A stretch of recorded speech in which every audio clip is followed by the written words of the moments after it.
Ayan, so good afternoon po again mga kababayan mo sir. So this is John Parenta Filipino channel po ang inyo pong lingkod. So today nga is September, oops, yung motor. Okay, September 26, 24 at tayo ngayon ay papunta doon sa J. Aquino Cruz Street,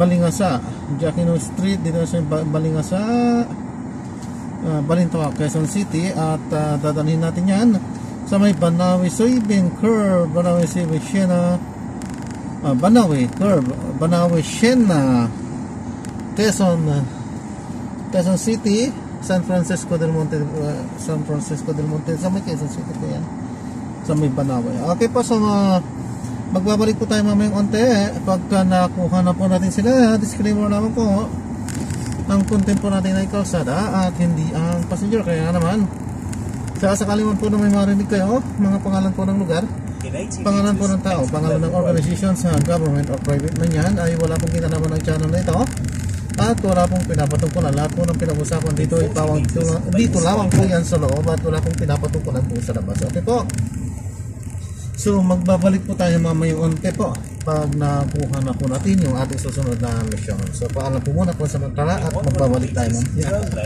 Okay po.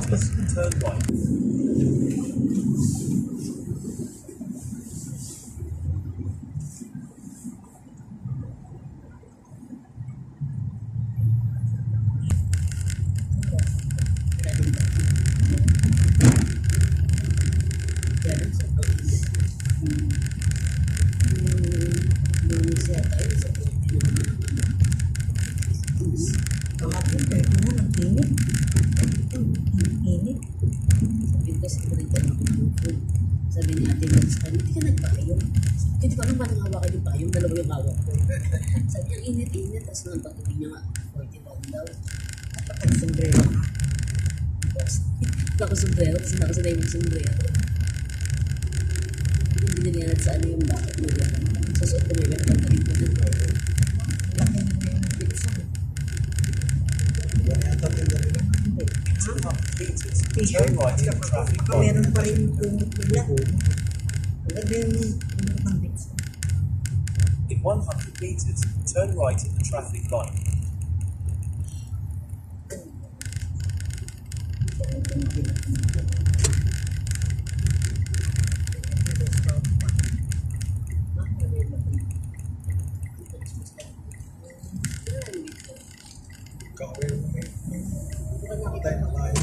Hindi ko ba nakita pagbukas yan mula nung birthday niya? Michael lang kumain dyan.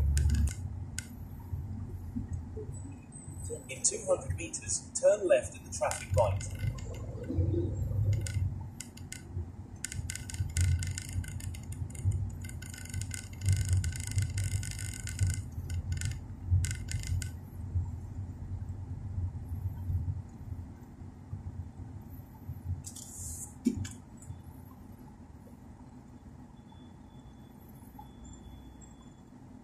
In 100 meters, turn left at the traffic light.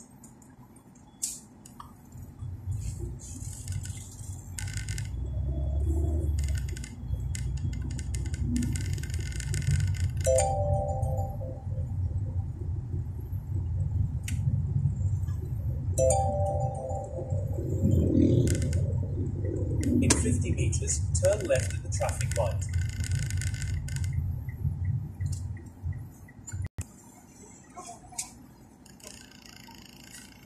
Passengers sharing their location. Ayan, so na-drop na natin sila. So hindi tayo gaano dahil nagkukuntuhan sila. So nakakayang tinataon lang natin pagka hindi sila nagkukuntuhan, saka tayo mag-play. Okay? So ayan, so maraming salamat po sa panonood. Kahit pa paano ano pa rin tayo, nakapag-film pa rin tayo dyan, kaya i-upload pa rin natin yan. Okay, so maraming salamat po sa panonood hanggang sa muli. Ingat at God bless to everyone. Paalam po muna pa sa matala at gagawin na po natin ng sigurate video itong ating susunod na mission. Paalam po.